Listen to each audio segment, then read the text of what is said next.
We need to take a breath in America and regroup, retrain, and then maybe approach this from a different stance.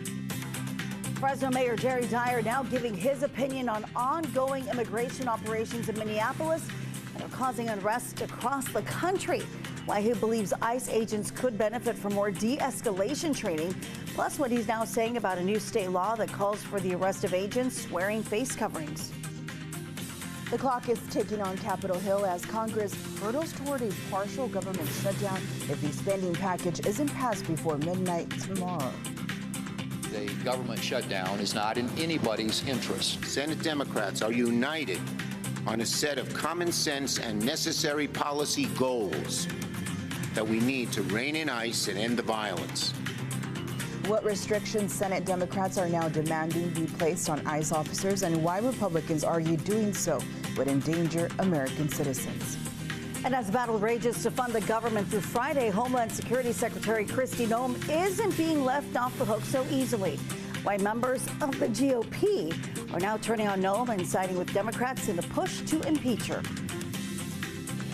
And we are tracking a little bit of fog out there. Not a whole lot happening in the Fresno area right now, but there are some places that could get down to zero visibility. We'll break down the dense fog advisory and talk about any possible foggy day schedules for your local school districts. That's coming up in your Great Day Forecast.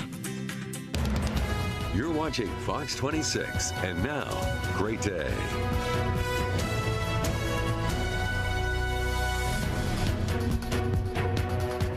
We begin this 5 o'clock hour of Great Day on this Thursday morning with a live look at the silhouette of El Capitan, a slight view of Half Dome in Yosemite National Park, and those stars out there as well. Today's high in Yosemite will be 49 degrees, easing our way into this Friday Eve. Pre-Friday. Pre-Friday. I keep getting that wrong. I'm whatever. Okay, happy Thursday. I'm Liz. Thanks so much for being with us. I'm Christina Rodriguez in for Carl Cook.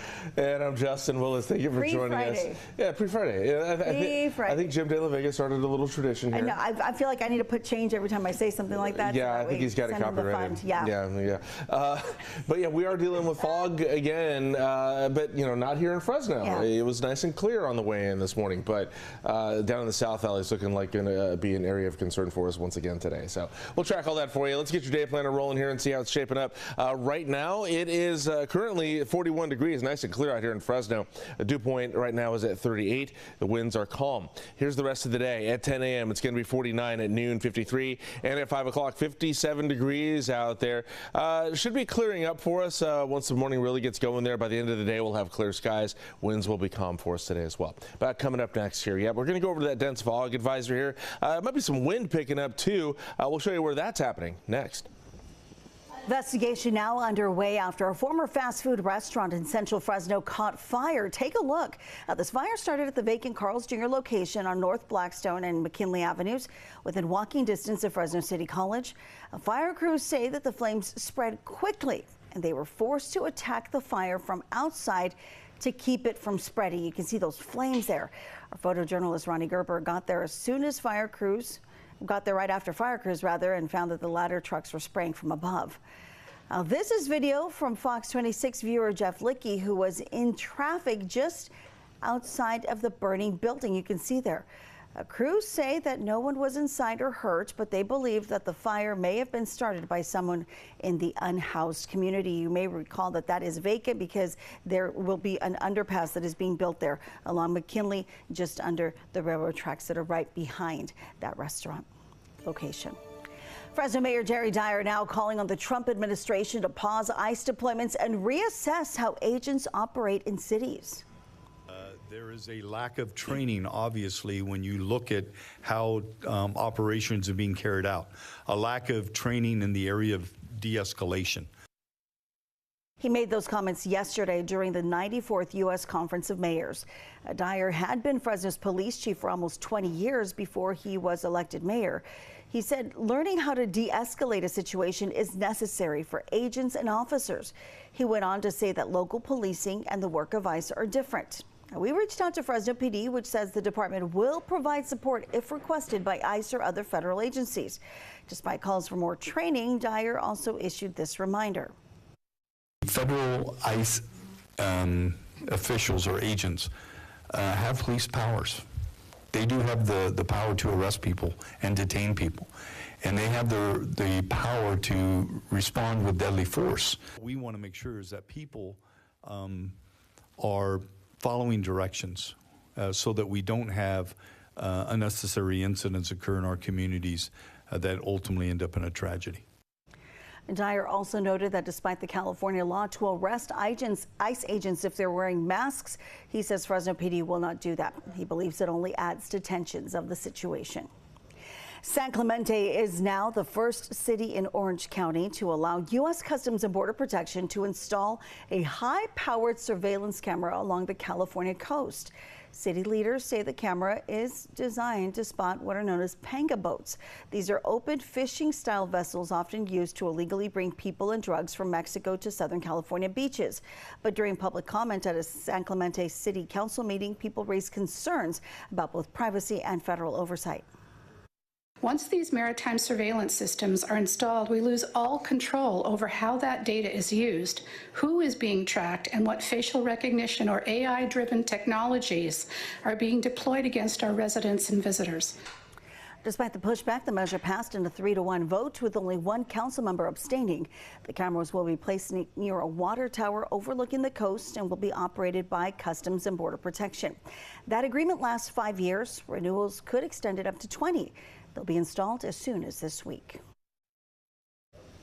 All right, time is 5:06 now, and let's get the forecast going here. First of all, we are expecting fog out there once again. So for those of you that need to submit your foggy day schedules, very simple to do. KMPH.com, you hit the drop-down menu, you go to weather, you click on school closings, and you submit your information there. You can also view your foggy day schedules there as well. How foggy is it right now? Well, it's not too bad overall. It looks like Lemoore and Hanford have the foggiest conditions right now at a quarter-mile visibility. Everybody else is fairly decent right now, so we'll keep an eye on this and see how it develops throughout the morning. But right now it looks like the South Valley getting the most dense fog. There is a dense fog advisory, though, in effect.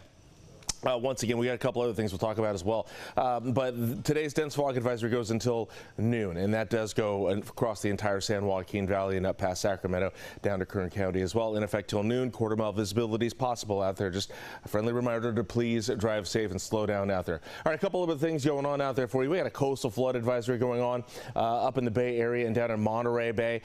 They're dealing with some really high tide waves out there. We've got, I think, up to 20-foot waves possible on some places there, and that could create some inland flooding there. So this will be in effect all the way through Sunday until noon there. Also dealing with some wind here. Got a wind advisory over in San Luis Obispo County there, the northern parts of it anyway, and also down in Los Angeles and parts of Ventura County there, especially along the Grapevine there. I-5 could be dealing with some gusty winds today there. That's in effect until 2 o'clock this afternoon in both areas there. So if you're going to be doing any commuting down over to the coast or down to Southern California, you can expect some gusty wind speeds up to about 40 miles an hour in some areas there. All right, so here's what else is happening here. So still some stagnant high pressure, a little bit of troughing, making conditions for fog possible each morning, the next few mornings here. But this high pressure out of the Pacific continues to build and keep our temperatures a little above normal. And that's where we're going to be today. We're supposed to be in the mid-50s, but today we're just at 60. Yesterday we got to 63, and that'll be tomorrow's high. We're at 62 on Saturday. We'll be mostly sunny in the afternoons once the fog is done, and overnight lows will be in the low 40s. All right, in just a little bit here, we'll take a look at the highs and lows across the rest of the San Joaquin Valley. A union representing Fresno Unified employees is now calling out the school board of trustees for giving themselves a 113% pay raise. The criticism comes as the district faces a budget deficit, a stalled contract, and talks about potential layoffs. Negotiations between SEIU 521 and Fresno Unified are still on the table. The district says talks are confidential, but assures that all employees receive fair pay, benefits, and that safety is always a priority. The union says that's not true. We all stand together united in our union, and we all stand together to fight for a fair contract. We know times are tough. No one here is going to get rich off any of our jobs. But what we expect is respect in pay and in benefits, not only because we deserve it, but because we know in our society, when the custodians that clean the classrooms, when the bus drivers that transport the children, when the cafeteria workers that feed the kids and everybody else that contributes to that education alongside the educators, when they are thriving, when they are doing well, when they are respected, the environment that the children operate in is better. Fresno Unified released a statement saying because of declining enrollment, including reduced attendance since the pandemic, state funding is down. The district also says it is reviewing all possible options to continue quality education and evaluating resources and staff. It understands this information can be concerning and is committed to approaching any decisions with transparency and respect for district employees.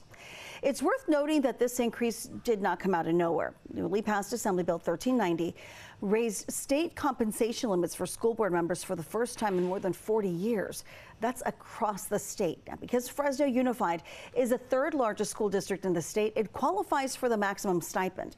Again, this is a move that hasn't happened since the 80s. That monthly stipend is increasing from $2,100 a month to about $4,500. Democrats are standing firm in their opposition to a bill funding the Department of Homeland Security to keep the government open beyond Friday. While lawmakers say they're prepared to vote against the bill if restrictions aren't in place on ICE agents. And a live look at the Malibu Pier. It is 5:10 and 62 degrees right now. You can find new headlines and the weather forecast on your screen all morning long, even through the commercial break.